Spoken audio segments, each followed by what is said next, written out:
You are live. All right, welcome everybody. This is the Annapolis Environmental Commission. It's our July 28th meeting. I'm Bevan Bucheister, the chair. I just want to call the meeting to order. It's 7:06, and we're going to start with roll call. So I'm Bevan, and I'm here for Ward 1.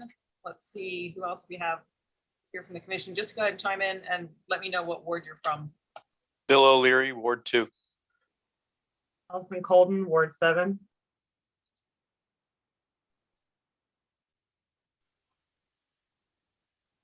Randy, can you can you get off mute?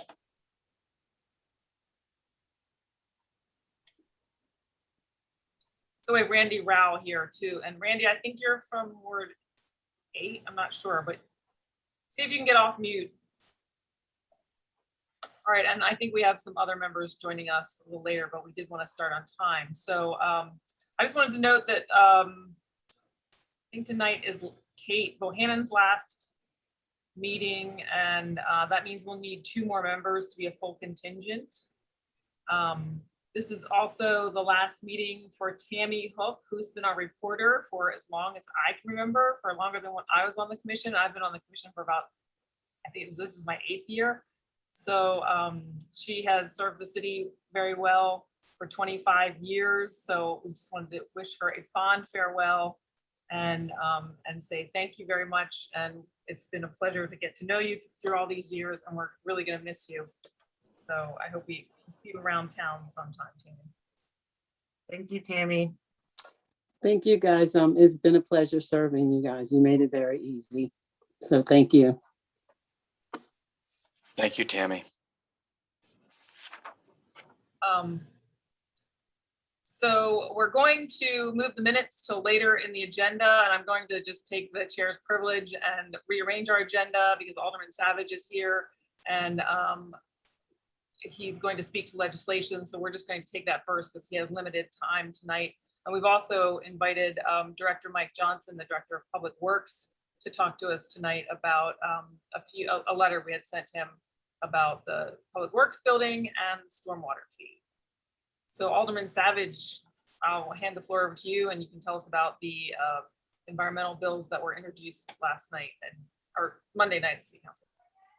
Yeah, thank you, Bevan. And yeah, and so the commission will have some time to submit any comments they have on this.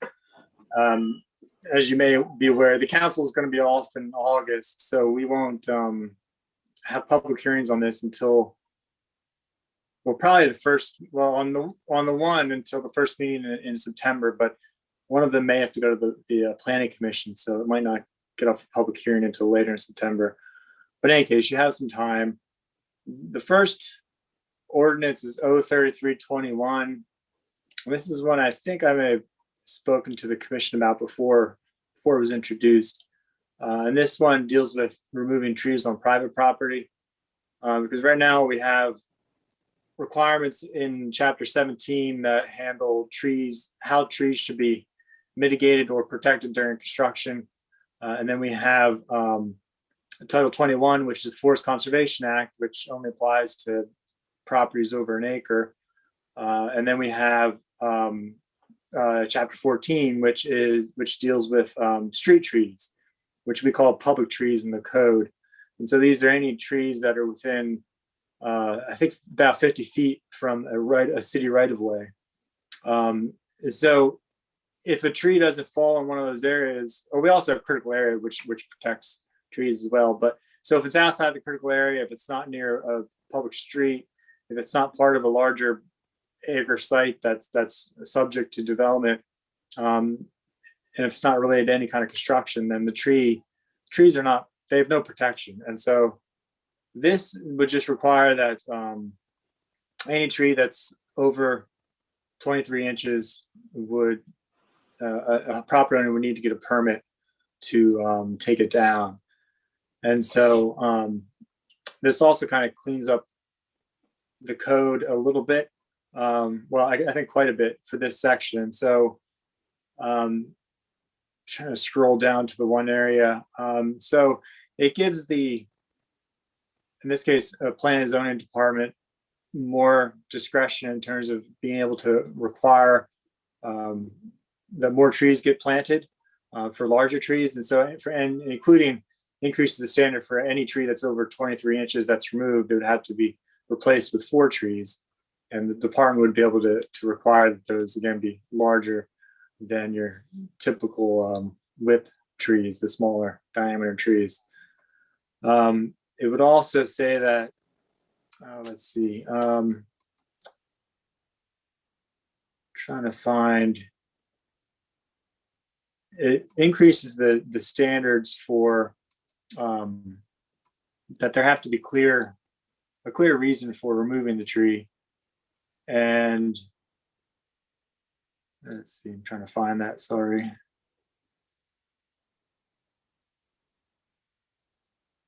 Well, until I find that, it does improve the enforcement.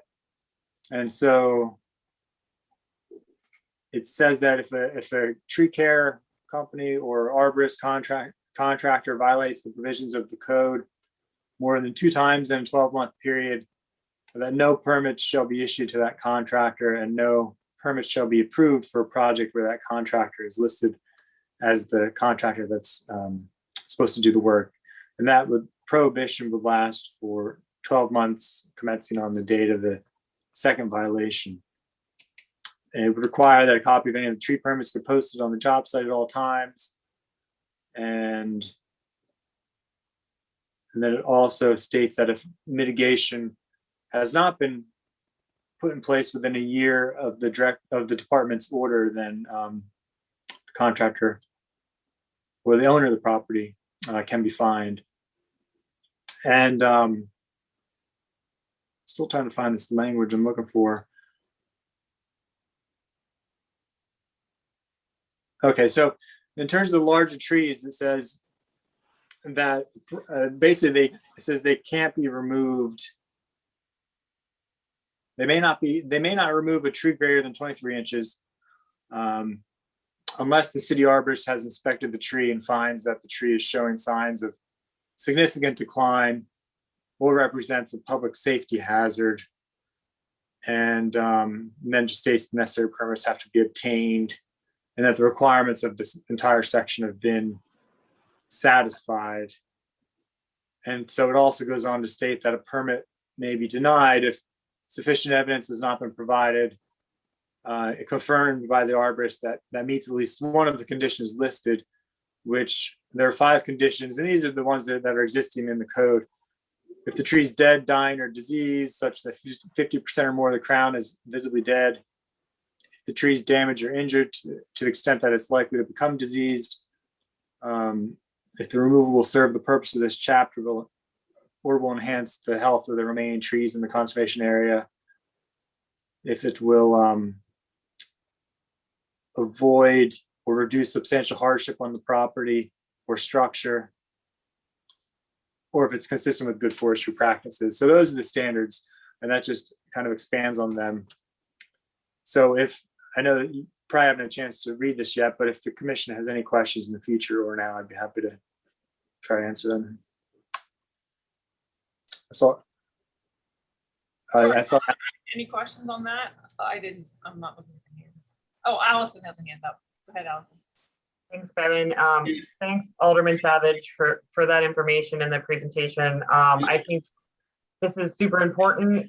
We all got to see the presentation about the tree canopy loss report recently, showing that the private land is where the majority of trees are continuing to be lost. So I think this is super important in sort of plugging that hole in the dam, as it were, related to canopy loss in the city. 2 questions for you.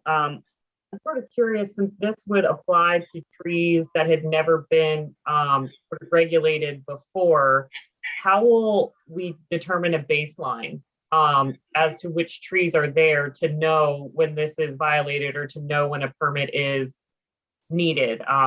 You know, I could see that this were to go into effect and then things would just sort of continue on or carry on, especially if homeowners or others were not, you know, there wasn't sort of active outreach to inform people that now that there's an additional requirement on public or private property that hadn't existed before. So do we have, I mean, this is sort of jumping the gun to the implementation side of things, but I'm just sort of curious how do we establish a baseline sort of inventory to know where these large valuable trees exist so that we can identify if and when they come down?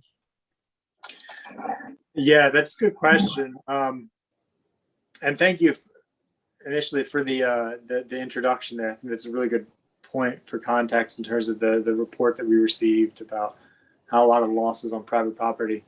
But in terms of a baseline, we have the baseline canopy information, but I think the way this would be, I think it would be good. We could talk perhaps with, perhaps the commission could talk more, or I could probably talk to them during the environmental committee meeting and just talk with Dr. Nash and Ms. Guild about how this would be implemented exactly. We have baseline for the canopy, but in terms of, I think we do have a baseline of some of the specimen trees that are in the city and people's yards, especially some of the champion trees.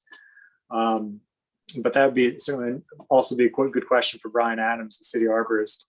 But I think in terms of enforcement, I think this is going to need some kind of education component from planning and zoning. So that is a very good question. And I think that the enforcement, if we get notice of a tree, people are often pretty good about notifying the city if they see a tree that's being removed, but obviously we want to make sure we get there before it's even taken down. So that I guess if something does get taken down inappropriately, they'll have to make the determination about if it was taken down recently or not. But yeah, those are very good. I'll take some of those questions back to the committee. While I have the mic, Bevan, would you mind if I had one other question? Okay. I was just curious about the 23-inch threshold. Is that to be consistent with other parts of the code, or is there any particular ecological value associated with trees above that size or below that size? Yeah, the size, because the Forest Conservation Act declares that any tree 24 inches or greater is a specimen tree.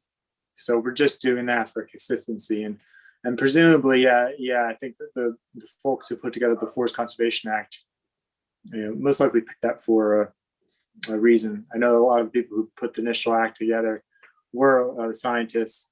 One of them, John Chapman, who actually lives in Ward 7 as well, but he's worked for the Maryland Environmental Trust for decades, I think, so he's one of the folks who was involved on that in crafting that plan. So yeah, it's there for consistency. Thank you. Appreciate it. All right, any other questions from commission members? Yes, I have a question or a couple. First of all, thanks, Rob. I'm fully in favor of this kind of legislation. I did have a couple questions though. Is there a fee for the permit, even if the tree meets all the requirements of being diseased or what have you? It's a good question. I don't know off the top of my head. I'm looking right now. I'll need to look up. I'll have to look that up, get back to you. Okay. And then my other question was, as far as workload on the city staff, do you foresee this being problematic for the, the permitting, inspection, and enforcement workload on city staff? Well, I mean, it will certainly increase workload a bit, but I've been trying to coordinate with the city arborist, even in getting his input on drafting this. And he has told us before that he thinks that he can accept these responsibilities and duties without too much difficulty. And I know he's in the past expressed, he's been wanting to help. He's been wanting to strengthen the enforcement, and so I took some of his feedback on that as well. So yeah, I think we'll see how it goes. We can always reassess, but I think it should be fine for the moment. But we do seriously need to look at the level of environmental staffing. Because I think if this position is going to be doing this kind of application review and enforcement on this. We also have a need to do some of the forest conservation enforcement on project sites. So that there's certainly, I think that's certainly something that the city manager ought to look into more. Okay, thank you.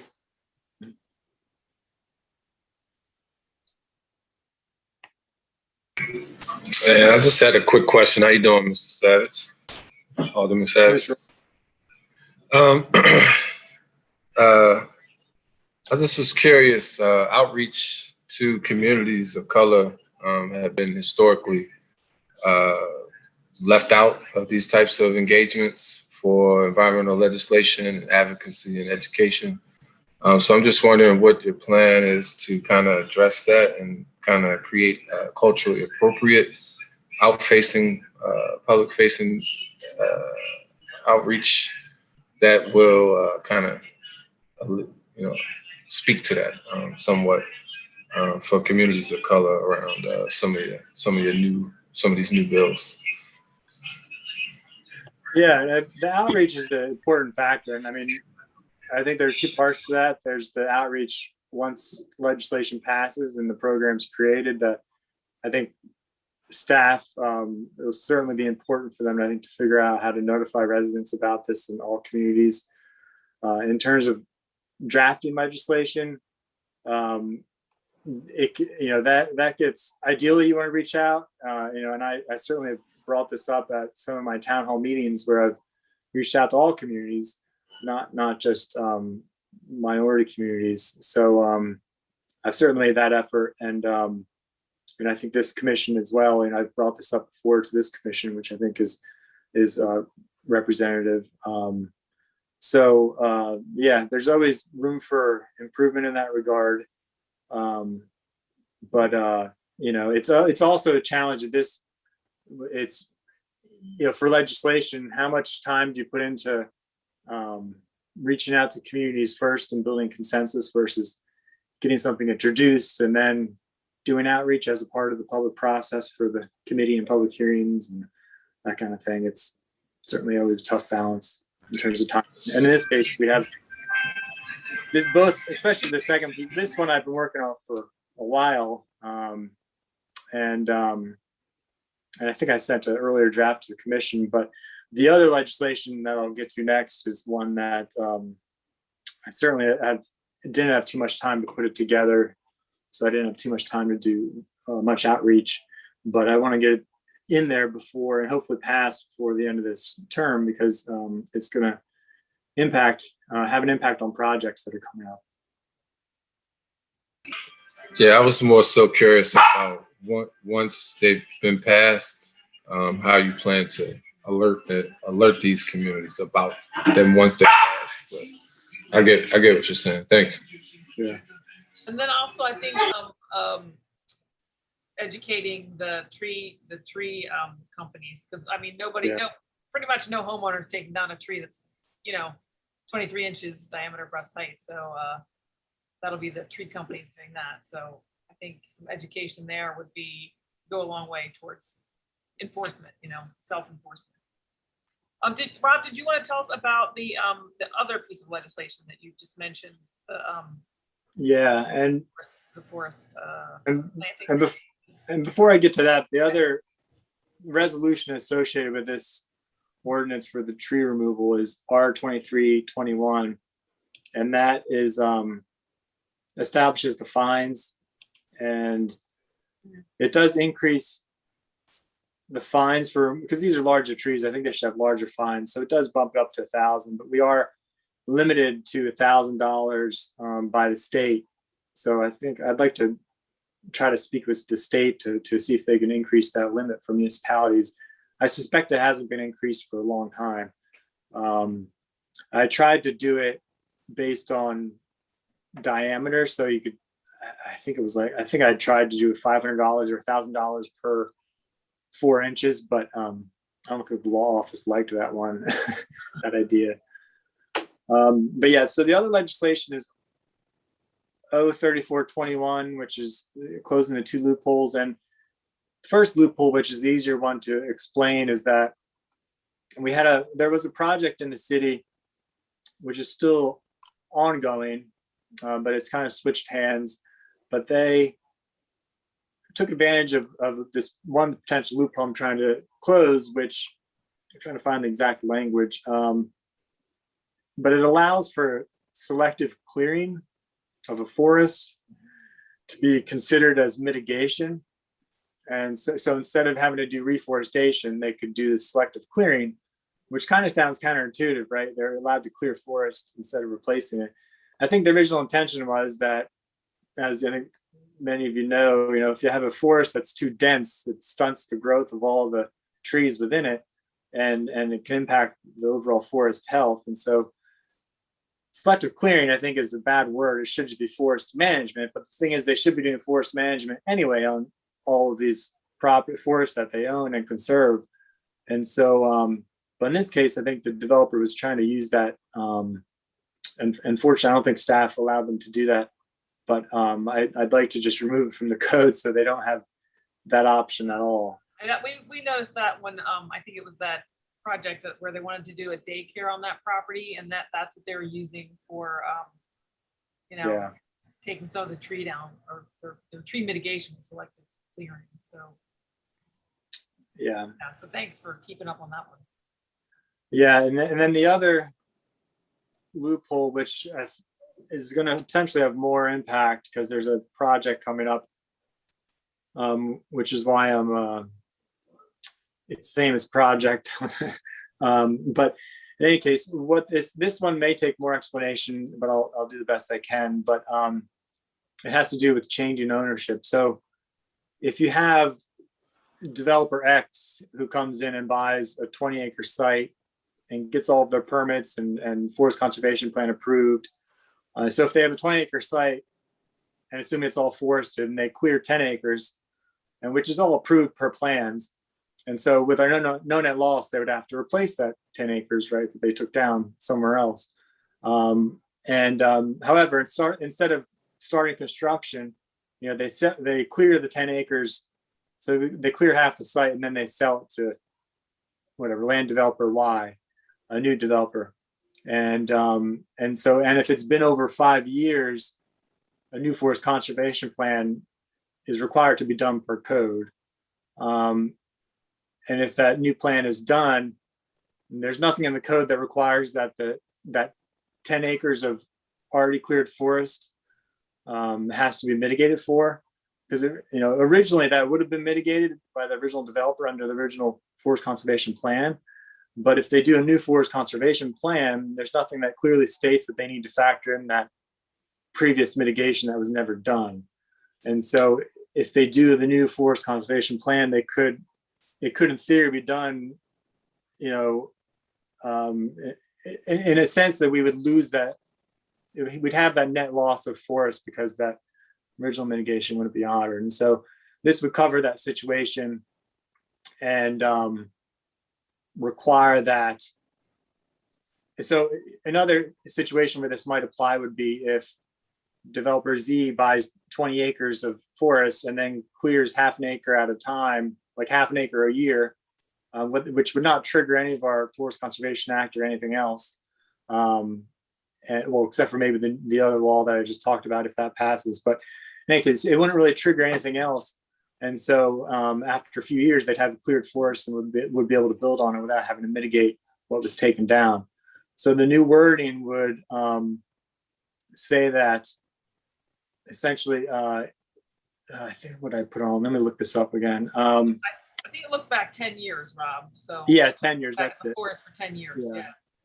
So it looks back and says that the forest conservation plan has to look back 10 years to see if there's been any kind of any trees removed in the past 10 years. So we would have to account for that, and it would have to mitigate it if it hasn't already been done so in a previously approved plan. And so we do have one development on Ayers T. Allen Boulevard that's come back with a brand new owner, and they've already cleared some forest. And I think and to a certain degree, that forest, I think, may have actually already reforested itself to a certain degree, but we also need to make sure the forest conservation plan takes that into consideration. So So yeah, this just kind of further closes that potential loophole where, because we want to make sure we continue to achieve that no net loss. Yeah, and these seem like, these seem like very odd and unusual circumstances, but they have actually happened in the city, so Yeah, it'd be good to close those loopholes. yeah. It's like you said, but that's the only reason we know about it is because they Right. try to be taken advantage of. Unfolded in front of our eyes, right? Yeah. Unfortunately, staff has been on top of it. And I'd been assured by staff they wouldn't have allowed this to happen anyway, but they do think it's good to put it in the code so that if they need to, they can go back to it and say, look, we have the clear ability to do this. And Rob, how about, or any questions on that? Members? Okay, and Rob, how about what was it? The Resilience Authority? Did you all hear that? We sent in comments about that after Yes. last month's meeting. Yeah, and I did read through your comments and we did discuss them a bit at Environmental Matters.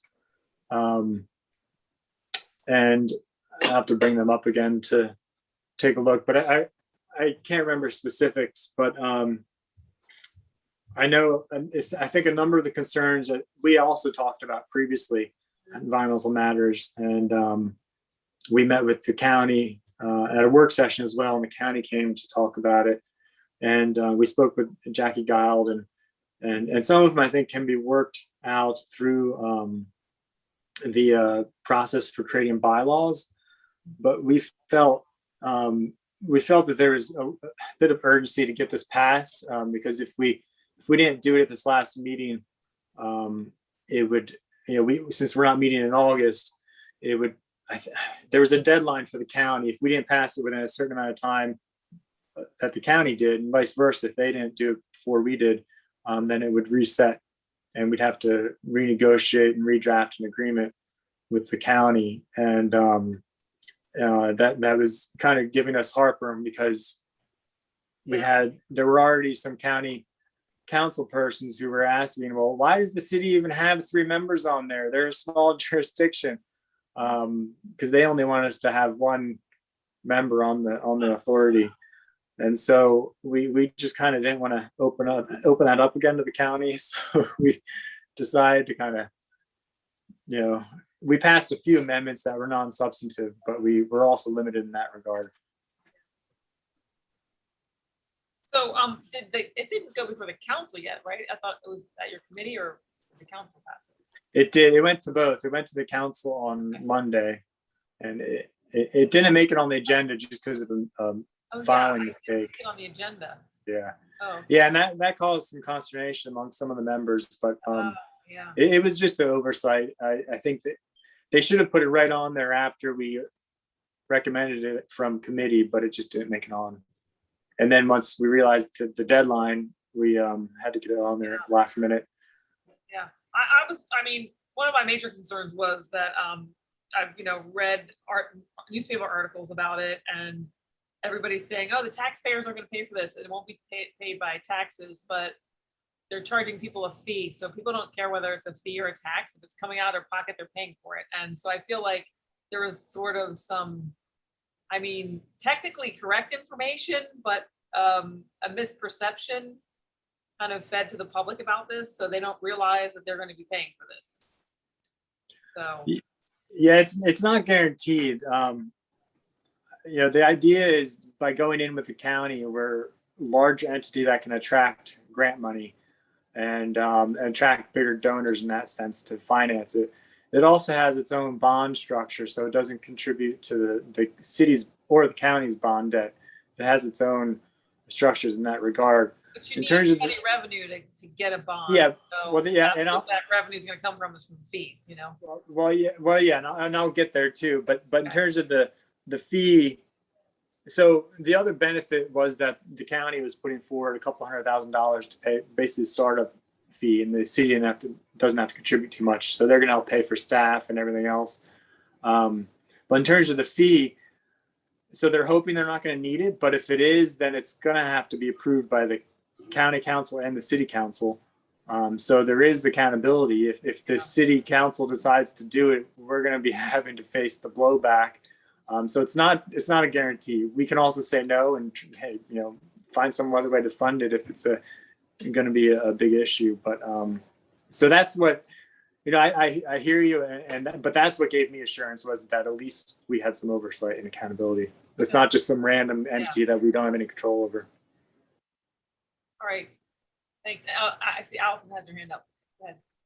Yeah, so the only other thing that I was hoping we could touch on, since we've got Alderman Savage here, is the other thing in our letter was some concern about the definitions of infrastructure, and they seem to heavily favor gray and hardened infrastructure. And so I was just curious if there were any amendments made to that definition over the course of the legislation moving through the process. I tried. I had actually 5 amendments I drafted on my own to adjust the definitions, because there was also a concern about and this comes from the state. That's part of the problem. The state defined their definition for climate change wasn't actual definite. It's not an actual definition of climate change. It's a definition of the impacts of climate change. And so I added a definition for what climate change actually is. But I also did work on one to include green infrastructure definitions, like what you mentioned. And I was pushing for it, but but unfortunately the committee, I couldn't get the committee to agree, because their concern was, and I think I don't know if Ms. Giles on the call yet, but I think I can't remember if it was her or the city attorney, but one of them said that that it may be considered, that they thought the county would have it be considered a substantive change, and so we didn't want to do that if it meant jeopardizing the entire agreement. I'm here, Rob, I'm here, but my Oh, there you phone are. may die any second. What was that? So I'm here, but my phone may die at any second. Oh, okay. So I've been trying to get on. I don't know what was wrong with the link I had. So you guys have questions particularly for me while I'm still here on the Resilience Authority? I was just gonna say, Jackie, I was just gonna say, Jackie, the question was whether changing the definition of infrastructure to specifically mention green infrastructure was considered a substantive change that would endanger, the passage of the bill. I don't think that would be considered a substantive change. It just wasn't proposed as an amendment by anyone who looked at it. I did, I identified for the Office of Law and made sure that we passed it through the county what they would consider substantive, non-substantive. Not that, even if we did put that in there, no one's going to fall on their sword and say, we're not going to pass this bill because of it. It just wasn't added as an amendment. And those are things we can also, I have your letter, the city manager has your letter to the city council. And these are all things that we need to bring up again when they're drafting the bylaws to add some specificity. And if it doesn't get included in the bylaws for any reason, these are things that we can recommend be included as recommendations for further amendments to the Resilience Authority in the first annual report. We can make recommendations about things that need to be changed. All right, that sounds good. Randy, you had a question or comment? I was just going to mention, I would love to hear more about kind of in these, those that are most vulnerable to climate change. I hear a lot about property owners and private owners, but I would love to hear plans and just more, emphasis placed on inside of these documents that are being formalized and kind of engraved in etched in our history of time. Just more of an emphasis on that, because I really feel like it's something that could be talked more about. Yeah, those that are most vulnerable. I have that point. I've got that point noted. I am keeping a separate tally of things. I have the notes from this commission and the Financial Advisory Commission, and then extra notes from just comments such as yours, Randy, that the Environmental Commission and others have put together. And but I have that also noted because the city is going to put together its own resiliency plan, which will feed into the Resilience Authority. And so the things that we find of particular concern to the city, such as making sure that our most vulnerable populations are addressed, because the city's not resilient unless everyone is protected from all the effects of climate change, which are not just, and I always make this point, it's not just sea level rise, it's drought and temperatures and making sure we have sufficient cooling systems in all the homes and heating systems in all the homes, and that we have food for everybody. So there's a lot that goes into resiliency. It's not just about sea level rise. The point well taken, and continue to make that point. Right. I don't know if it made it into our final letter, but in our draft, we had mentioned that it would be good to see specifically a seat for somebody from the underrepresented communities on this, the board, because they're the ones that are going to be most heavily impacted, have the least ability to bounce back from the impacts of climate change, whether it's flooding or you know. Yeah, I think that, it's not just vulnerable populations that we need to make sure are represented, but I mentioned this at the city council meeting on Monday night, that, we should be looking at also ward representation, because depending on which ward you're in, you have different concerns.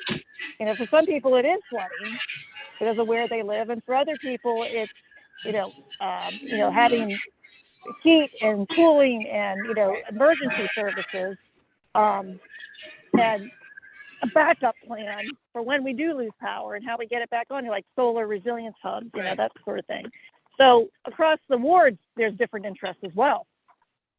Yeah, it's going to need to be addressed, because one of the ways this authority is going to work is that individual communities are going to be able to go to this authority to use their funding mechanism, which means, i.e., use their bond funding.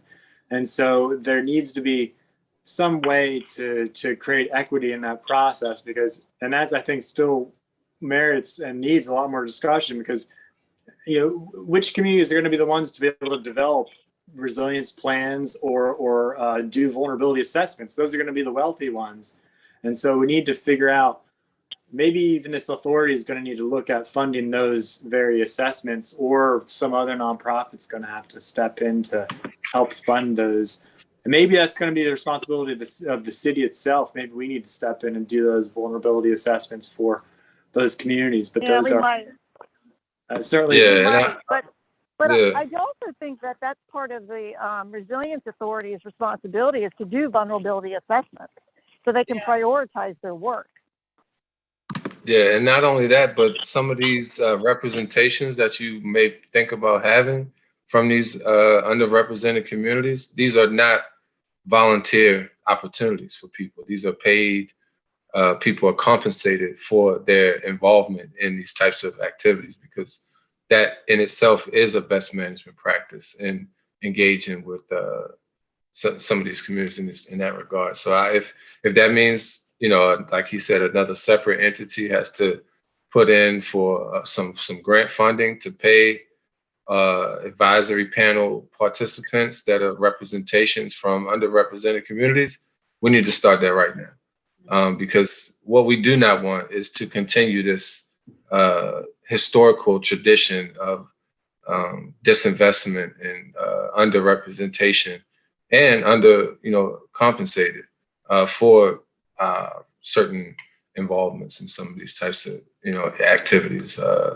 So if you all, just want to throw that out there, if you are planning to ask for complete volunteer participation when you're talking about most vulnerable populations to climate change, you may want to change that approach. Yeah, and I think since we have the public works director here, it might be a good question for him, because I think one opportunity I see could potentially be to maybe we hire somebody in public works who is dedicated to doing these vulnerability assessments for some of our communities, if there's enough of a need for it. But that's certainly, I think, a discussion we have to have with you, Mr. Johnson, to see, based on your experience and perspective in that regard. I think that it probably depends on how the city is organized. The way that it's organized right now is that sustainability is not really part of the portfolio of public works, whereas in other places it could be. So it would seem that person might be better placed under the sustainability branch of the tree, so to speak. I believe that would be a more efficient placement than putting them within PW, which that is not really anywhere close to the core of the work that we're charged with doing. I would think that it might be better in Deputy City Manager Guild's shop, so to speak, than Public Works. Yeah. Okay, thank you. But I think that Randy does have a good point there, because I mean, if you want underrepresented people to participate, then they have to give them, you know, some kind of stipend to do it. Yeah, this speaks to the asset base. Don't have the time, you know, they can't afford to. It's kind of like asset mapping, environmental asset mapping is another good example of a theoretical framework that makes the case for this type of involvement, as well as community organizing theory. And these are all, you know, best management practice theories that are used in environmental management.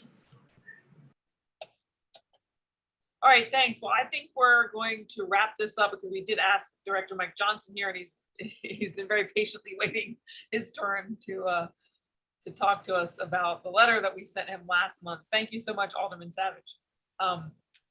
And so I want to turn it over to Director Johnson and just introduce the reason why you're here to speak. So the Environmental Commission did submit a long letter that reviewed all the different parts of the new Department of Public Works building, and then we submitted that to you and the council, I believe, and then afterwards, I guess the project was approved, and we had some further discussions about solar and why couldn't we put solar panels on the roof of that building. So we did write you a letter about that, and then wanted to make sure that even if you couldn't do it in this first phase of the project, the building the project, that the roof was built to accommodate future solar panels. So there was that question, and then we had another question about the stormwater fee. So it's been increased in the last 2 budgets. There was no public outreach, or really no outreach to this commission either. So that's kind of squarely in our area of influence of what we're supposed to be keeping tabs on. So we wanted to talk about that, what it was increased to, or where the fee's going, and what is our methodology of charging stormwater fees. So with that, Okay. I'm sort of you. All right, thank you, Bevan, and good evening, everyone.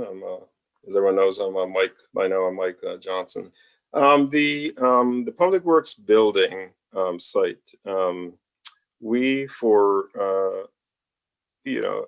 I guess cost considerations, the type of building that we chose is a pre-engineered metal building, and there were some benefits to doing that. One of which was cost, to try to keep the cost within a defined budgetary amount.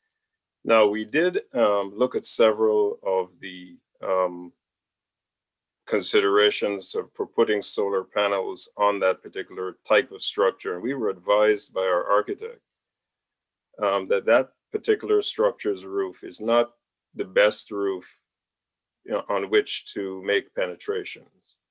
There were warranty concerns, there were constructability concerns, and then long-term maintenance concerns that would be associated with that, as opposed to you take a typical flat roof which has some kind of mastic that could be used to seal, like it's a built-up roof, or some kind of plastic polymer type roof. There are ways in which you can weld it together to get a more watertight seal than is capable with the pre-engineered metal buildings, the PMB style of building. So in lieu of that, what we decided to do, and this was presented when we made our presentation to the Planning Commission, was that we committed to purchasing green energy from the City of Annapolis's solar farm, which is at the Waterworks Park, as well as if we could not purchase all our electricity from that, even though it was felt that it was possible, but in the event that it was not, We would also purchase green energy from the Baltimore Regional Cooperative Purchasing Committee, which has a contract for green energy. So we have the equivalent of that without sort of causing long-term maintenance issues to our building. Now, in your letter of June 30th, you did mention that it would, that would be good if we considered some kind of off-building array for solar panels, such as are used. You see them more at parking lots, like they're sort of covered bays, which are cantilevered and have the panels on top. That's something that we would look at subsequent to the building sort of getting built. I think we're too far down in the process. We've already received the grading permit. I'm anticipating that within the next 3 or so weeks that we will receive the building permit. So we sort of really, in my view, crossed the Rubicon on trying to do any redesign at this very late stage. If we did that, we would definitely blow the budget. We would definitely blow our schedule, and we would not be able to commission the building in the fall of 2022, which is our objective, which is our stated objective. So it's something that we would consider subsequent to building the building. Those things, we can probably work out some kind of power purchase agreement. That's something that we would have to do. I don't think that the city wants to be in the business of operating a microgrid. We don't have the capacity to do that technically. And there are lots of challenges with that. But they are, having said that, they are entities who, for a share of the cost or the revenues from whatever it's the surplus energy generated, might find that interesting. It's possible, but it's something that we would have to look at. But it's certainly something I have great reservations about the city of Annapolis being able to do in a way that really, I don't think we're set up to do that. We don't retain any staff who have any capacity or any experience doing that. So that would be a bit of a problem for us. So I don't know if that addresses the one of the issues that you raised with the solar panels, or did you? Well, let me ask: did that address your concern? Well, I guess it does. Go ahead, Randy. You go ahead. You had some comments. Do you know who was responsible for the original build out of the design for the site? At Spa Road?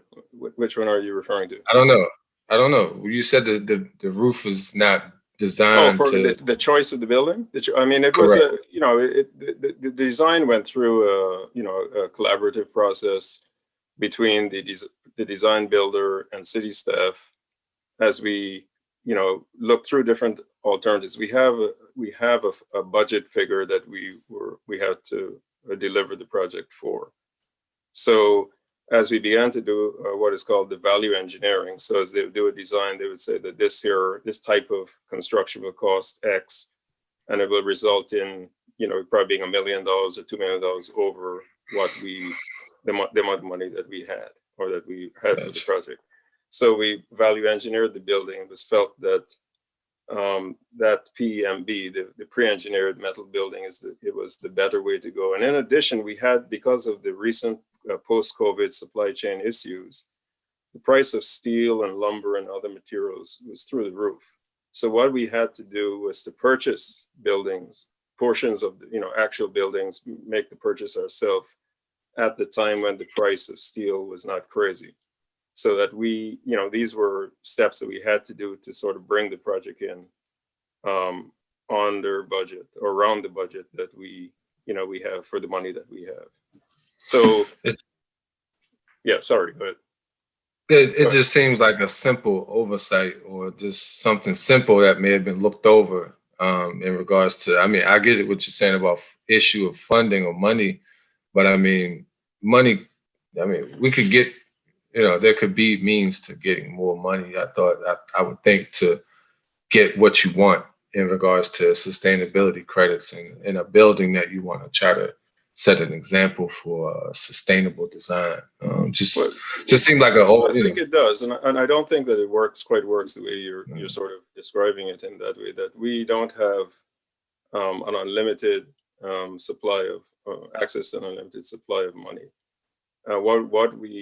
What every capital project that we do is given a budgetary figure, and we are with my, I don't know what the city has done before, but the way that I sort of run capital projects, and it's a sort of a change.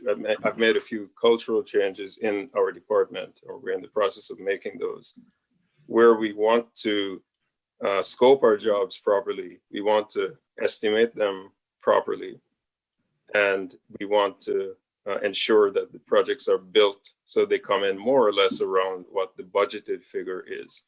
And that's a responsible way to spend public money, as I see it. I mean, that was the way I was trained to do it, and that's the culture that I sort of bring. So as we looked at the different alternatives for constructing this public works site, you could build it out of field stone and it could cost $10 million. But, realistically, we don't have that access to that kind of money. So we have to make value engineering judgments on what the shell of the building would be. And it doesn't do any violence to the concept that you're mentioning of it being a sustainable. This building will be a LEED Silver certified building at the end of the construction, which is great. We could not achieve the points for LEED Gold. We did an analysis of that.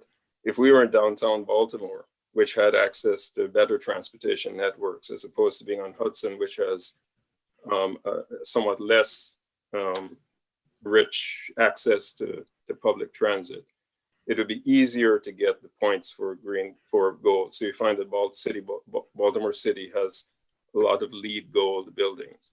But when we looked at it, there was no way that we could sort of look at what could be done to achieve LEED Gold.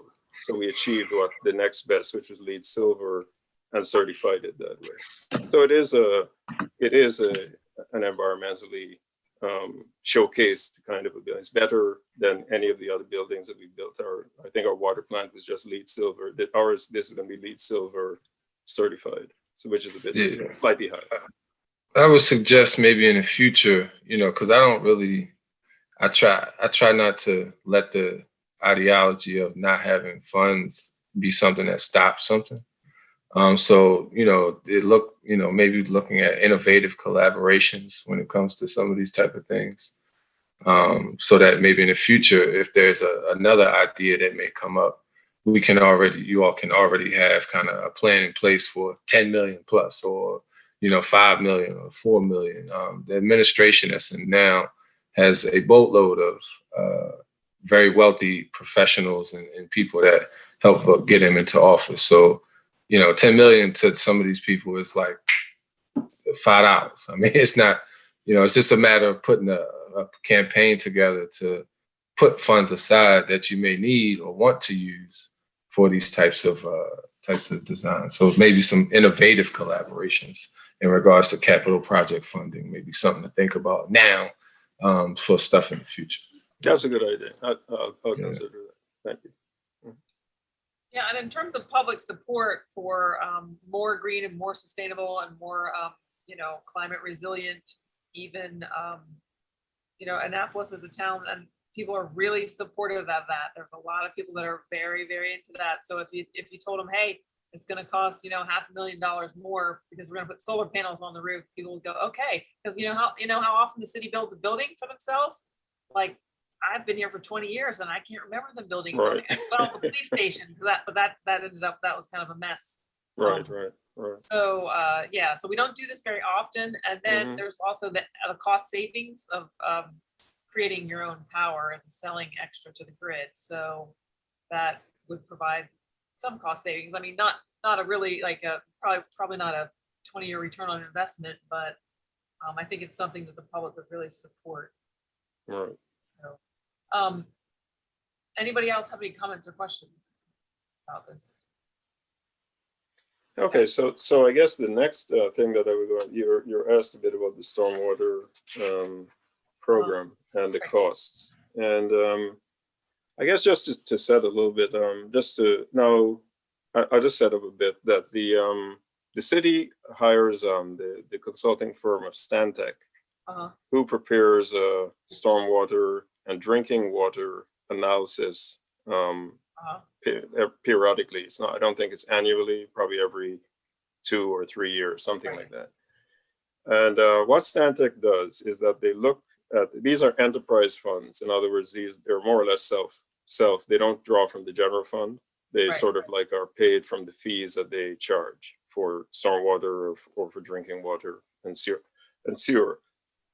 So Stantec's analysis really takes a look at funding sufficiency, and then they look at the rate, the burn rate, how fast are we burning off the money, and then what will be the long term. I think they take like a 10-year horizon, which is pretty long for projections, 5 of which are sort of like really firm. The outer 5 are a little less so, I would suspect, because it's hard to sort of know exactly what will occur that far out. And they look at that to see what the burn rate will be, and therefore what the escalation of the fee should be, so that you don't have shocks to the system. You don't want in any one particular year to say to have a 20% increase in the fee, right? To sort of make up for spending.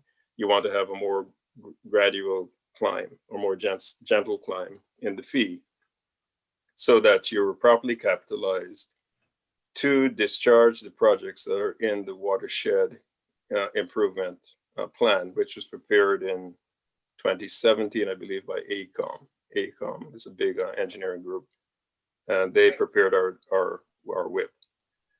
The WIP sort of identifies projects that we should be spending money on to sort of achieve, to be in compliance or to achieve the goals of the MS4 permit, which is issued by MDE.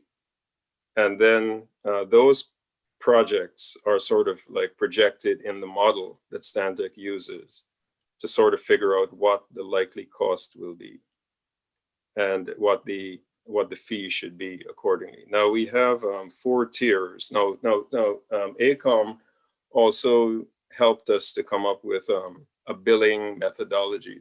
I think there are like 3 or 4 billing methodologies that are possible. You could bill based on intensity of use, where you look at the zoning code and you say like areas that have more intense use should pay more, and that's one way that some entities do that. You could bill on hydraulic impact, like areas that have more of that could pay more, or you could bill on equivalent residential dwelling units.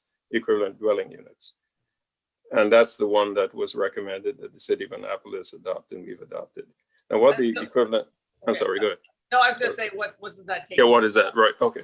So it's getting, so the equivalent dwelling unit really is sort of like a statistical, they took a look at all the types of properties and the impervious cover of properties.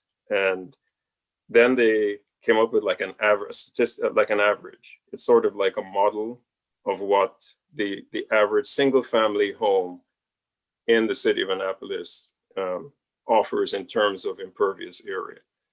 And that is used as the baseline against which all other properties are compared. And that is called the equivalent dwelling unit. It's sort of like if you look at like how they design highway bridges, there's a model truck that they use. It's not a rail truck, but it's sort of, they say this kind of vehicle with load spacing will create the most severe condition. They do it with trains, buses, so on like that. It's the same sort of idea. And that equivalent dwelling unit is the basis for the fee. So they further broke our fee into 4 tiers. So tier 1 is our residential. Just let me get the stats correct. Tier 1 is residential primarily, and that's properties that are 0 to 5,000 square feet. Tier 2, 5,001 to 25,000 square feet. Tier 3, 25,001 to 80,000.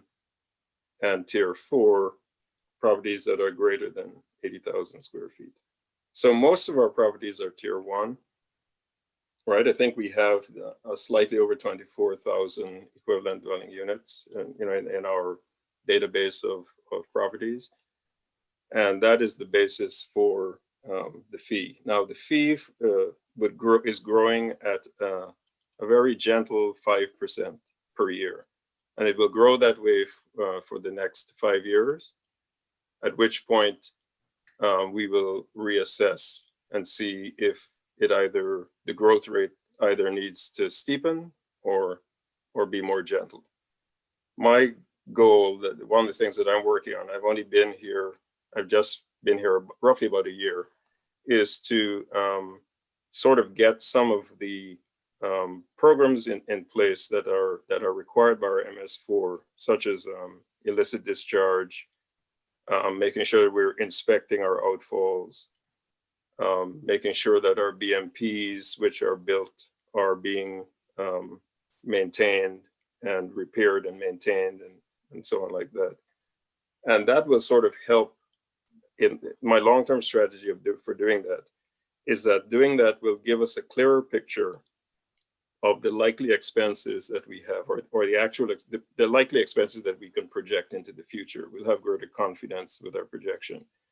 Right now, the city doesn't really have a very robust IDDE. I mean, if you reported somebody pouring some oil into a catch basin, we have a mechanism to deal with that. But are we really proactive in dealing with it? Not particularly. And maybe we're working on that. So we just have completed our manual. It's in the draft form. It's not finalized yet. It's about 90+% completed. And an internal committee did that. We worked in that with our stormwater engineers and folks from Jackie's shop and so on like that. We also need to look at our stormwater code. I think the stormwater code needs a bit of work, right now. I think it looked like was a bit of an afterthought where it was placed in the municipal code. It's in Article 17 in the building code section. It's allied with that, but I think it's more than that, and that may need to be beefed up. So that'll be something else we'll be working on. But at the end of that exercise, of those collective exercises, we will have a pretty good picture of what the expenses will be. And then my goal is to sort of either level the growth rate of the fee, or possibly trend it downwards, but more likely it might remain level. More likely, that might be wishful thinking. It might remain level or grow at a very slow rate. So the fee for this year is $19.95 per ED, equivalent dwelling unit. For next year, it'll be $20.95. The following year, $22, $23.10. The following year, $20, and then by 2025. And that's a month, right? Monthly fee? I think that is yes, per month. I think that is per month, yes. Yeah. Mhm. And then it will level off at, it'll be around a little over $24, $24.26 by July of 2025.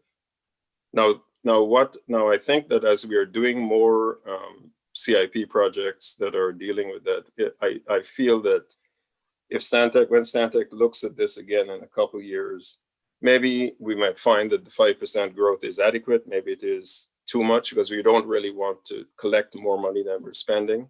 So this, it's always sort of an iterative process that we go through to sort of ensure that we're properly capitalizing our enterprise fund, and we're spending it at the rate at which we should be spending it. Any questions on that? I know I covered a lot of stuff there.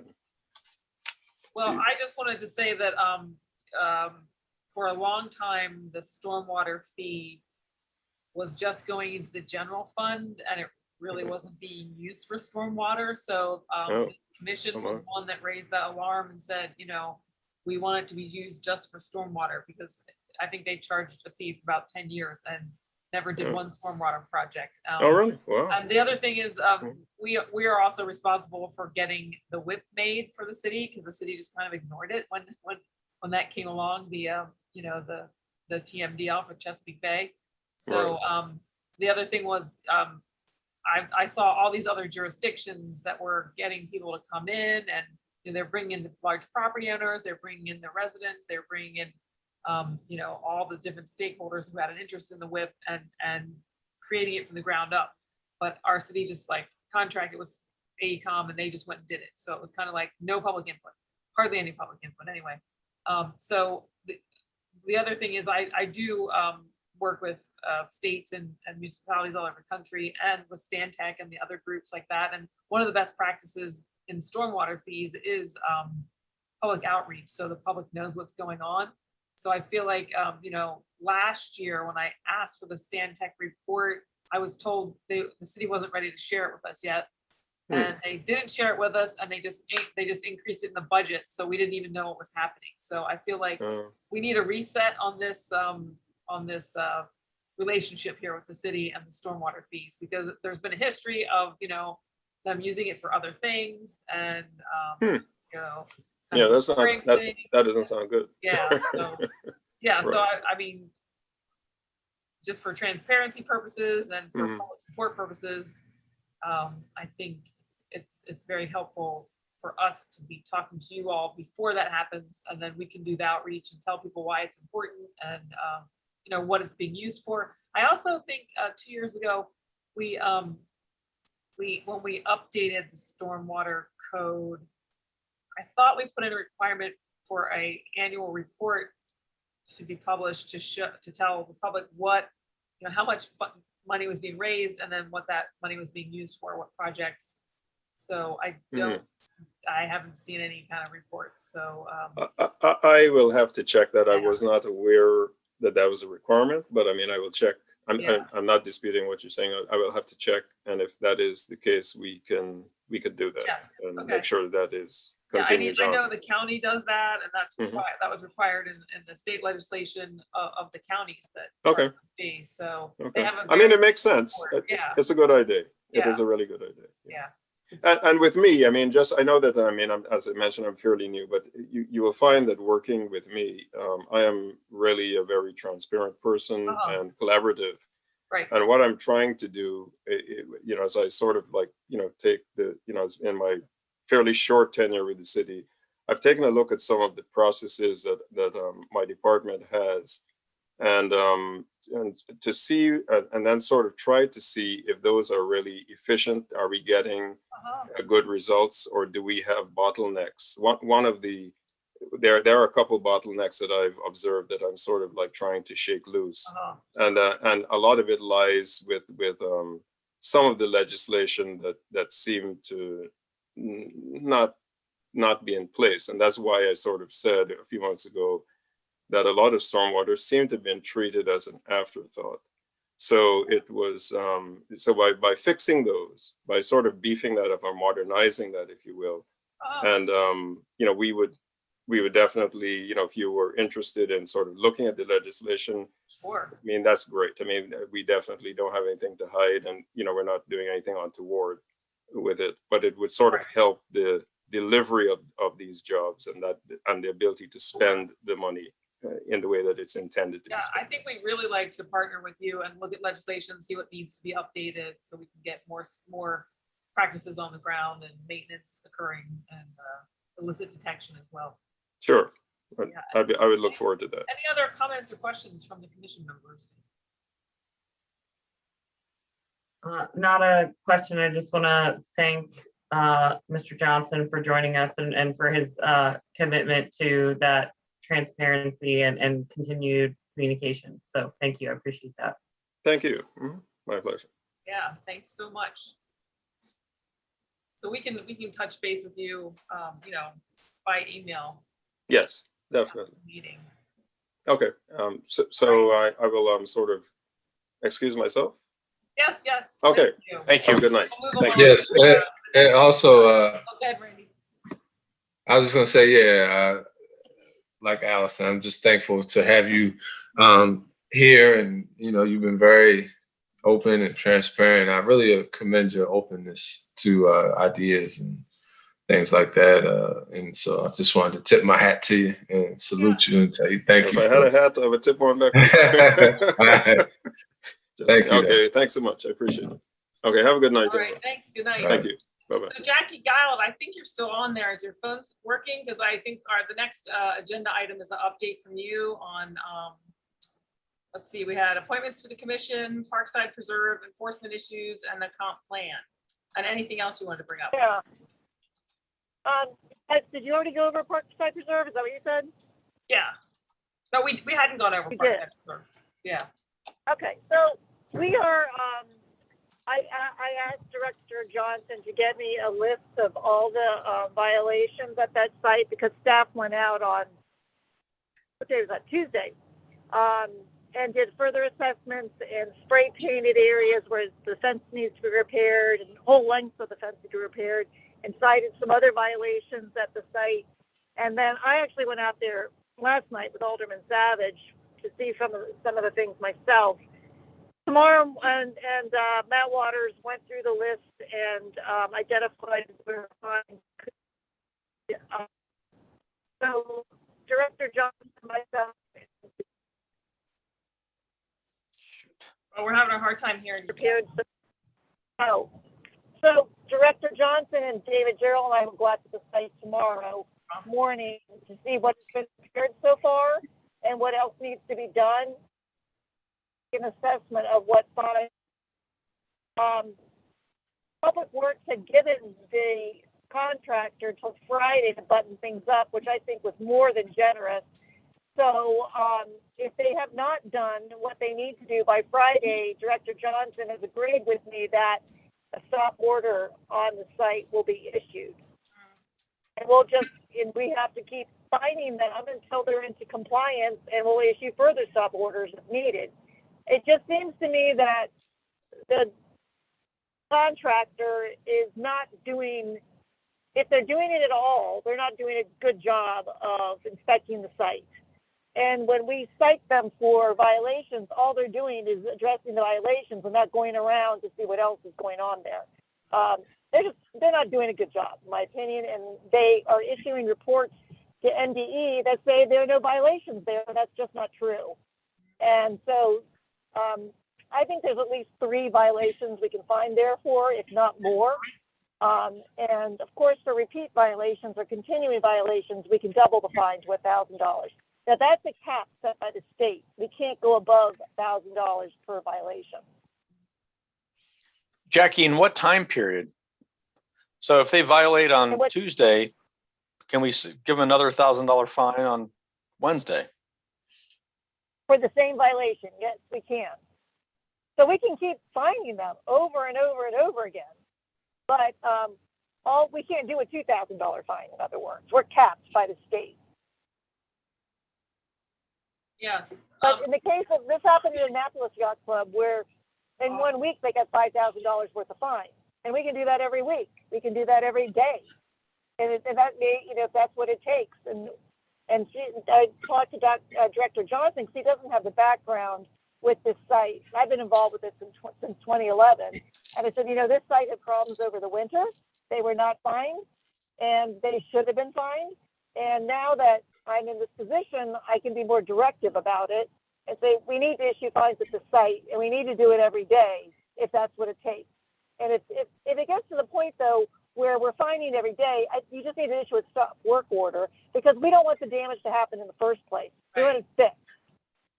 We're not just going to keep fining for violations. We need to stop it till it's tucked up and made right. Just want to say, So there's a number of things out there that Public Works didn't even note, and I've sent a list of questions. Now, regarding the tree clearing, I had Brian Adams verify that there was initial tree clearing and there was additional tree clearing that he knew was going to happen within the parameters of what was allowed, and that was why there was additional tree clearing later. Rob raised an issue of roots that may have been deliberately cut by the silt fence. Brian Adams, our city forester, looked into it. He said he sees where the roots were cut. It looks like they were cut to him when the silt fence was installed. When a root's in your way, how you'll hit it with a shovel till they break. It looks like that occurred at the time, and now water is getting under the silt fence and eroding out there towards the wetlands. So that area needs to be repaired as well. The wetlands right now don't look like they have been damaged. You know, there's some silt you can see that's run into the area, but it didn't quite get to the wetlands. But that's not to say that with this wet weather we have coming, we think on Thursday, that silt will migrate further. So Mike agrees with me. We should have a separate wetland assessment done by a third-party contractor to look at the wetlands and how they can be further protected. And if there is damage, how they can be remediated safely without causing further damage.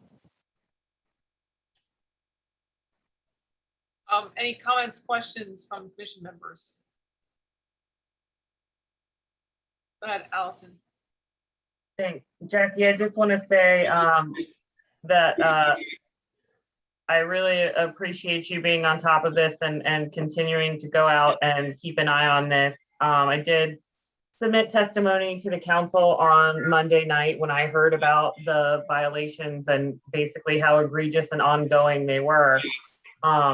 So first of all, my gratitude to you for staying on top of this. And with regards to, this is the second time tonight that we've heard the issue of the state law capping fines at $1,000 per violation. I think that's something that maybe, obviously we are a commission to the city of Annapolis and not to the state, but it could be something that we just flag if we think that there are other partners that we collaborate with who could work on that if we think it's important. Yeah, yeah. And I'm glad you said that, Allison, because I met with, last week, I had a meeting with the sustainability resilience officers, directors, whatever they're called, in about 16 jurisdictions in Maryland. And we were collaborating, sharing ideas. But one kind of task we came up with was to make a list of issues that we need help from the General Assembly. And this was raising this cap on fines. Yeah.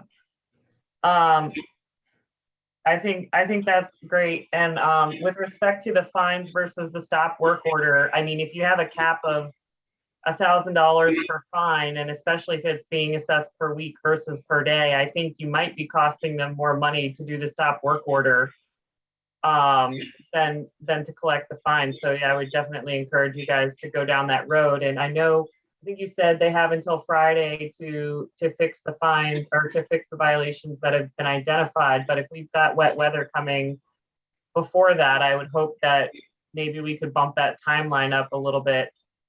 Yeah, I sent that message today to Mike and to the city manager that, I know that Public Works gave until Friday. I think that's overly generous, and that they need to treat this as an all hands on deck endeavor to meet everything by, I was hoping by today, but by Thursday morning. So the weather is supposed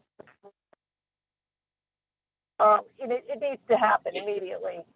I just think till Friday was way too generous, but they already did it before, I could say anything about it. So we have to honor that. But Mike agrees with me. Friday, they don't have everything buttoned up. There's a stop work order. No, thank you again, Jackie. And Jackie, I think You're welcome. one of the other questions is, this wasn't picked up by city inspectors, so that's something that's very concerning. It was picked up by, environmentalists that are looking at these sites. This seems to be a recurring thing that we go out, walk sites, and we find the violations, and we tell the city about them. So that's a big concern. David and I were just talking about that the other day, that, really is a great guy, and, we just want to make sure that he is doing it in a thorough manner and not just a cursory inspection. So that's something I'm following up with Mike Johnson on, making sure that Charlie is performing the inspections properly, that if he needs additional training, he gets it. Do we need a second inspector? These are all questions I posed to Mike. I said, because we need these inspections not to be a quick check, but because we can't rely on the developers, obviously. Oh, yeah. And we need to be on them you need to be all over them about these inspections until they start just complying on their own. Right. And then we're going to do it without the city on top of them, without fines and stop work orders. That's how we're going to get their attention. And, if we have a lot, like Allison said, go ahead. I mean, we wanted to talk with you, offline after the meeting, about what kind of systemic changes we could use and what kind of technology we could use to help with these inspections. I mean, if we have limited inspectors, maybe there's some other technology we can use, like, you know, maybe the developers have to send us pictures of the problem sites that we've identified after each rain or something like that. So the inspector could just be looking at pictures, and then do limited surprise inspections everywhere. You know, we should look at how other jurisdictions do this and how they manage with limited staff. Yeah, and then that's, you know, interesting, like you said to Mike, you know, I'd love to hear how you handled this in Frederick County, where he came from, you know, where he was Director of Public Works in Frederick County. So he's got some perspective Right. from his previous work. So Right. we need to, and the county I know has been working on their sediment and erosion control laws. And so I need to take a look at what they've done so far. But I wanted to also say, I knew that Bevan and Allison submitted testimony, but I don't always get it. So if you guys can remember to copy me on it when you submit testimony, Sorry. it's Yeah. good for me to know what you said before I go in. Yeah. Oh, sorry. Yeah. And that was like, you know, we didn't email it. It was just a form you filled out. So we will, yeah, sorry about Yeah, that. because they don't necessarily provide the testimony to us. Right. They only give it to the city council members. Right. Okay. So I don't see Got it. that. Yep. Yeah. All right. Did you get it now or do we need to send it to you? Could you send it to me, please? That'd be great. Okay, Thank sure. you. Okay, yes. Any other, let's see, appointments to the commission? Was there anybody in the, you know, in the hopper for that? Did we have any recommendations from the city, or did anybody give recommendations to the city? Jackie, are you still online? Are you talking about the Quiet Waters? Yeah, I mean, No, I was talking about, I wasn't sure that question was directed to me. yeah, appointments to the commission. That was one of the questions we had for you was, are there any appointments coming up? Because we're losing Kate Bohannon. I think tonight was her last night. Right? And So that would open up two spaces on this commission. Yeah, I need to check in with Hillary and see if she's had any applications. okay, so Can you help me hear me? oh, you're throwing an echo, Jackie. I think that's Racine's feedback, but Oh, okay. Hi, can you hear me now? Yes. Yeah, I just wanted to let you know, I have not gotten any emails from Hillary about appointments. Okay, and I did have some people that were interested, so I'll send their information to you. And anybody else on the commission, if you know anybody else that wants to join, please send that information to Jackie, Racine, Hillary, one of them at least. And didn't you say we have a couple of specific wards that we need to target? Which ones are those? Yeah, well, let's see, we have, I'm Kate? 7. and Kate was 2, I believe. Okay. So Bill, you're from 2 as well. yes.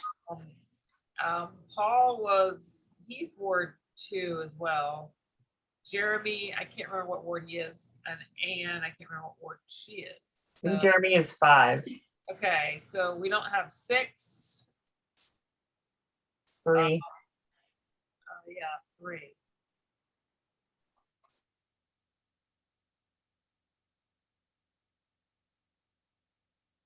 Okay.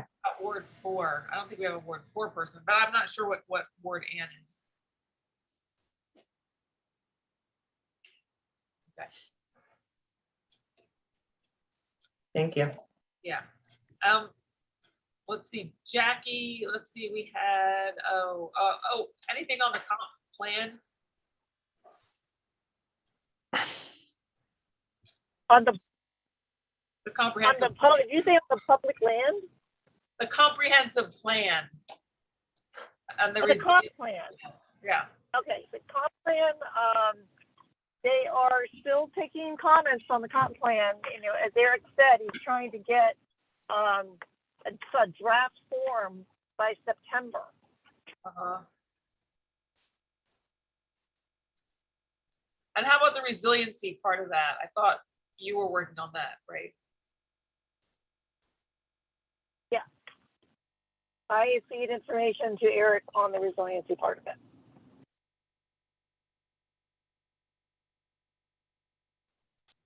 I know we offered to help out with that, so how do you want to involve us or bring in, do you want to share the drafts with us, or how do you want to get our input on that? Oh, so I know you already had, I don't know, I can't remember now. We went over a bunch of points with Eric, but was that ever put into a written form? Well, we sent not specifically for the resilience section, but we sent examples of plans that we thought were really well done, and we sent a lot of information on things that we felt should be included in the comprehensive plan.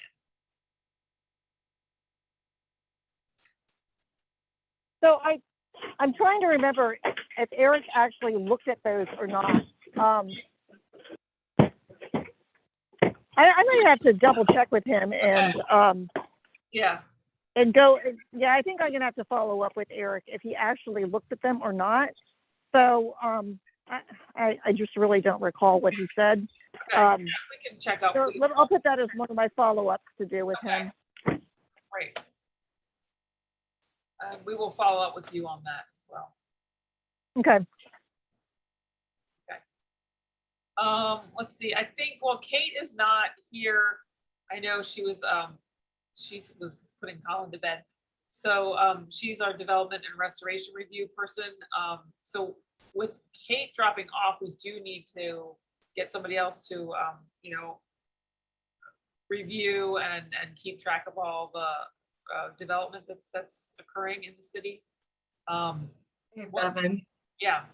I think Randy and I had our hands up. I don't know if it's still, it was on the comp plan. Mine was on the comp plan. I don't know if Randy's is too, but do you mind if we? Oh, no, please. I moved that off the page. So I didn't see that. Not enough, never enough screens. Yeah.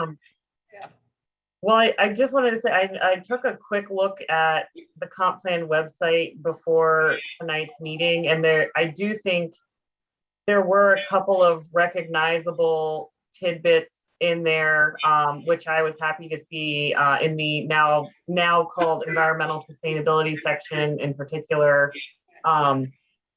So I do think that there have been some points picked up on that. I think there's still more to do. There's a lot, I think, in there missing with respect to the trees. There's a lot more areas where it can be strengthened, but I think I was happy to see personally, I thought it was a step sort of in the right direction. But if Jackie is still on, the one thing that I find very difficult to understand from the comp plan website is sort of where we are in the process and what the timelines are. So each page says submit comments on this section and has a link where you can submit comments, but I haven't found anything that's like, here's where we are in the process. Here's the deadline for comments on at this point in the process. When I went back to the tab that was labeled something like, here's the latest on the comp plan, latest information, I think it was last updated last November. Oh, so- really? Okay. Yeah, and Eric had said he was going to update that because we said, we made that point last time that it's not clear when the deadline, what a hard deadline is. We raised that last time we spoke with him. So yeah, I'll let him know that he really should put that on there, not just for this commission, but for anyone who wants to submit anything. Good point. Thanks, Allison. Yeah, thanks. Okay, Randy, you had your hand up. I was just going to mention about the DEIJ report. Sure. Go ahead. I didn't hear you mention that. We just hadn't got there yet, but we are. Okay. We do You want need me to go wait? on. You know, we already I did can wait. legislation.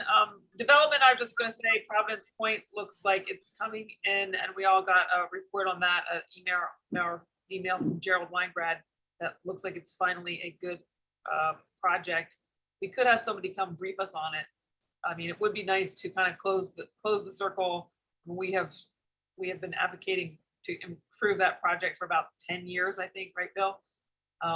So it'd be nice to write a letter that we support it finally, I think, but we'll have to really look at all the pieces. But anyway, so that's, So on Providence Point, Yeah. I checked in with Tom today and said that I understand that, you know, this can't make it to the planning commission by their next meeting, which is next Thursday. But I'm hoping that planning and zoning will do, you know, put this as a first priority to do their review and incorporate the agreements into the plan and get it to the planning commission. Oops, can you hear me? yes, we hear you. Hello? Okay, so I'm hoping that Tom will make this a top priority, and, you know, I'm telling you, we need to make this a top priority. It's been going on for far too long. Right. And get it into the, all the changes into the plan, get it before the planning commission in September. Because I know the mayor is like really anxious about this as well, because, you know, this was hung out for way too long. And if anyone who remembers this project from if you look at that, I think they put it in the Capitol. They showed the footprint in 2011 and then in 2014 and then in 2021. And it is like basically a third of what it originally was going to be. Yeah, and this commission, some people on the commission and former members had a lot to do with decreasing that footprint. So Jackie, who would we get to come and give us the preview or review of it? Would we ask Tom to at our September meeting? Yeah, Tom, or the Tom Smith developer? would be the right person. Okay. Tom would be really good at it. Yeah. Okay. Yeah, I think I would Tom's- invite him to do it. Okay. All right. Thanks.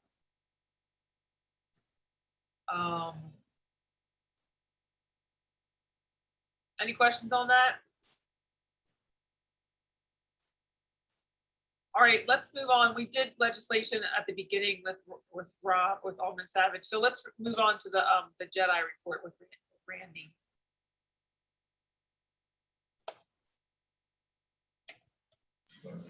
Okay.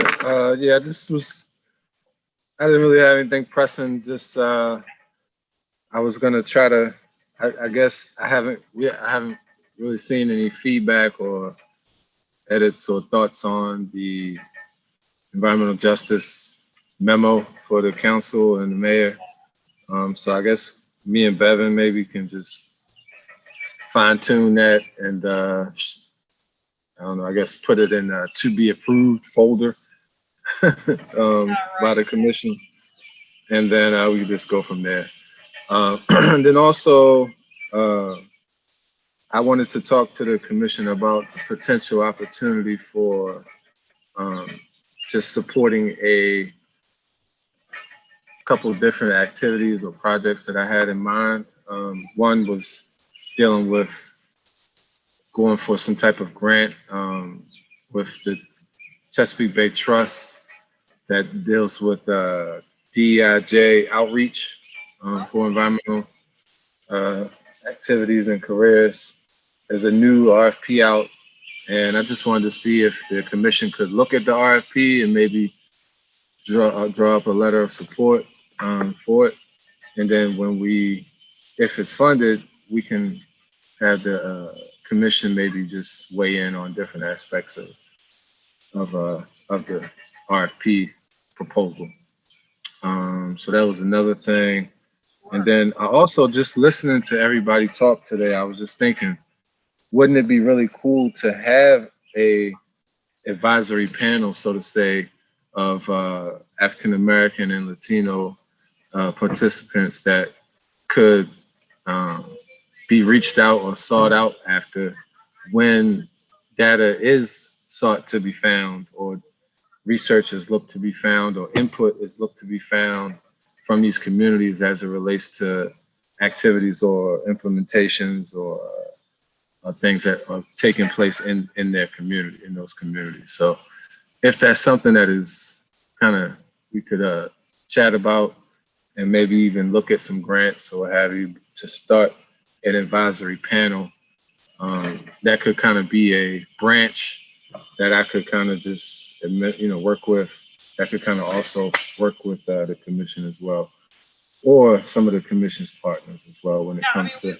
I think we would really support that I'm saying for myself anyway, we'll have to talk about it some more, but we've been trying for years to get members from the brown and black community to be on the commission, but maybe that's too much of a commitment right up front.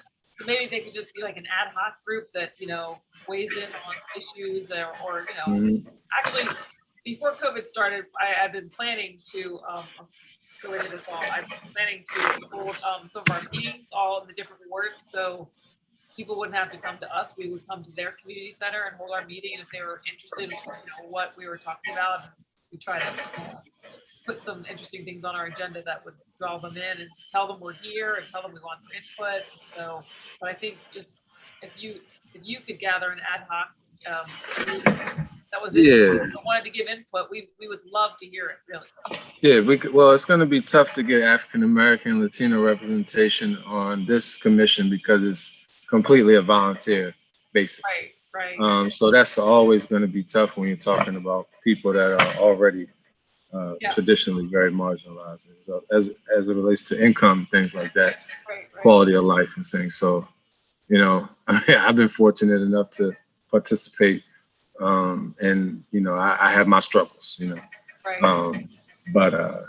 So yeah, what I'm looking to basically, what I was envisioning was something that would, we could get some grant funding that could pay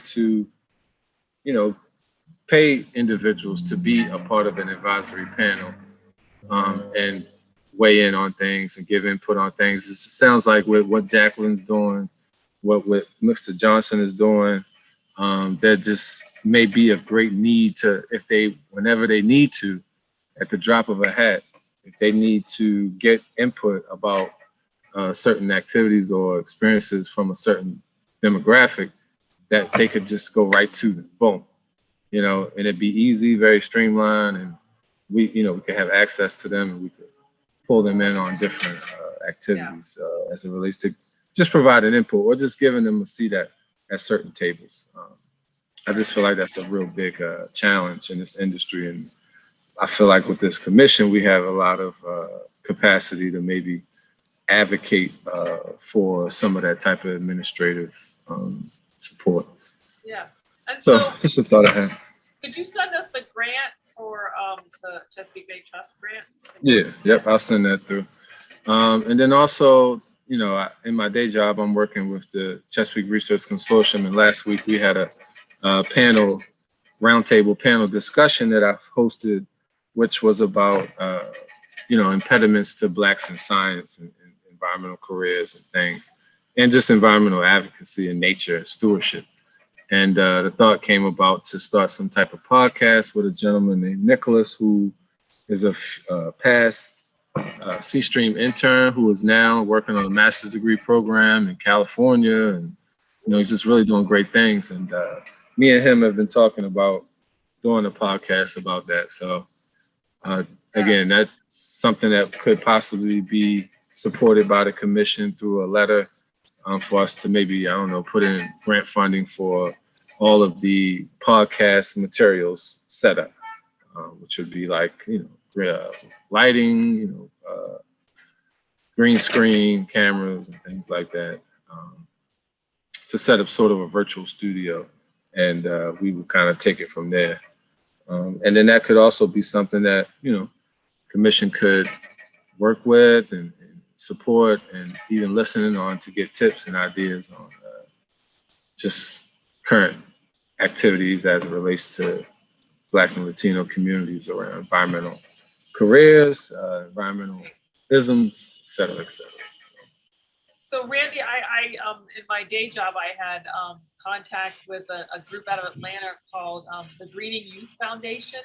And that's exactly the kind of thing they do is they help marginalized communities or people from marginalized communities find environmental careers, and they place them in internships with the National Park Service and other career paths to start them out, and then that eases their entry into like federal jobs. And as you know, it's pretty hard to break into federal jobs with the application process. Yep. Yeah, we have two representatives from NOAA's office who have agreed to review all of the resumes and cover letters for the interns in our program at CRC, so that when they walk away, they have a resume and a cover letter that are equipped and ready for federal jobs. Oh, great. So that's a big, it's a big plus. And then even people on the commission here could offer support in that regard, or, it's, I also put in there, I didn't get any feedback on it, but I already submitted it, but as far as in the DEIJ, I put a job description in the folder, the Google Drive for JEDI for the commission, maybe like a week or so ago. And I sent an email out to everybody.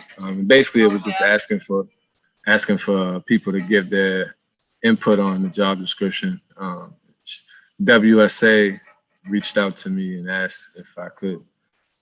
They're looking to hire outreach specialists, and so they asked if I could give some feedback on it.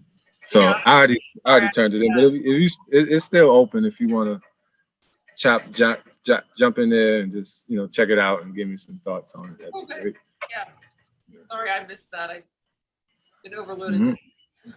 Oh no, I understand. Yeah. All right. Anybody have any questions for Randy or suggestions?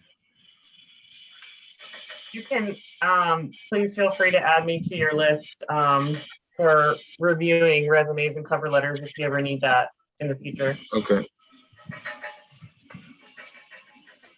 And Randy, I got to get you that contact too for that person that's looking for an intern. I'll do that right after this meeting. So. Okay. Yeah. Also, I'm working with an organization, Terra Aqua. Is anybody familiar with them? Oh. No. Dan Gross, something like that. But they're also working on a very similar grant to get some funding for creating somewhat of an advisory panel and doing some outreach work, as well as Vince Leggett. I've been working with Vince Leggett the last 3 weeks on a grant with his organization that is going to be creating a site map for an inventory of historical African-American locations throughout the state of Maryland. Wow. Yeah, it's pretty dope stuff. And so, of course, I'd like to, keep you all abreast on how that's progressing and things. And we haven't heard anything recently about the progress of the property at Cars Beach. Yeah, no, I haven't heard.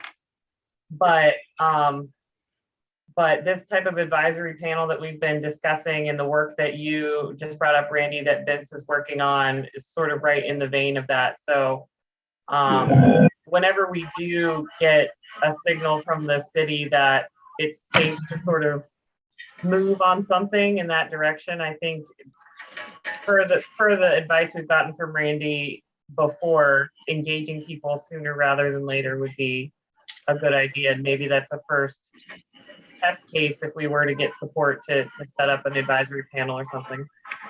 Yeah, I think, identifying community liaisons, ambassadors to certain communities is smart. Not just people that only have environmental backgrounds as well, but also just regular citizens that have influence in their communities, where people trust what they say and what they bring in those communities. And that's just that, environmental asset-based site mapping in regards to identifying where some of these resources are as it relates to building more resiliency models. So. Right. And I would like to say that oftentimes that, the people with experts and letters after their names, that's fine, but the people that just go out and go fishing and enjoy their environment, they're experts too, they have like. Yes, yes. And we do recognize and acknowledge that and value that, so I don't want to. Yeah. I mean, I had a talk with somebody today about, Quiet Waters Park and what's taking place there. And, I get it, we need to really put emphasis on these environmental degradation aspects, but there are environmental safety hazards that are taking place every single day in this city that affect real people, not just streams and rivers. We want to hear about it. Yeah. And, Some of them, our commission, we can't do like transportation stuff or health, right. but Safety. But Yeah. some of those are outside of our, our jurisdiction, but we can bring them up to the other commissions as well. Yeah, I just, I would love to see that same level of emergence. This is an emergency situation for aspects that relate to actual real people's life. I think that would be cool to equate a balance there. All right, well, thanks, Randy. Evan, Yes. I have a little something to add, but it looks like Bill, do you have something you wanted to say? No. Well, actually, I was going to just tell Randy that I can help review resumes as well. Got it. Thank you, Bill. Yesterday or today, I got an email with an electronic version of revisions to the project at Bemby Beach, Okay. the development there. And I'm going to go ahead and forward those to you so that if the Environmental Commission has any comments, you can get those in. The comments are due August 17th. Okay. And then what was the nature of the revision? I haven't taken a look at it yet, so Okay. Great. Okay, we will take a look. So Allison, can you help us look at that? Because I know you reviewed that project very thoroughly. Yes. Okay. And yeah, we did talk to the architect on that project as well. All right, thanks, Racine. We'll make sure everybody gets them. Or can you make sure you send it to everybody? absolutely, I'll send it to the whole council or Okay. commission, I'm sorry. All right, great. Thanks. Also, we have like a few minutes left. We had the resiliency plan for the comp plan, the next thing on the agenda, but I think Jackie already spoke to that. So I'm ready to adjourn. And, if everybody else is ready. All right. Anything else for the good of the order? I think Randy's already left us. Just to confirm, we're not meeting in August, is that right? Right, correct. We're not meeting in August, and September, I think we have the in-person option, but then we were going to look into a hybrid option too for those people that weren't comfortable coming to an in-person meeting, and certainly with the, Delta variant of the COVID, that we might just be having virtual meetings in September, but stand by on that, and we'll let everybody know. And we don't have a quorum to approve last Right, month's minutes. Right, we don't, so we'll kick them off to next month. All right, and we just want to say again, thank you so much to Tammy. We've just enjoyed getting to know you over the years, and getting to know your kids and graduations, and families ups and downs, and we hope to get together with you outside of the meeting. I hope so too. And it's been a pleasure working with you guys. All right, thank you so much. With that, the meeting is adjourned. Yeah. We're recessed for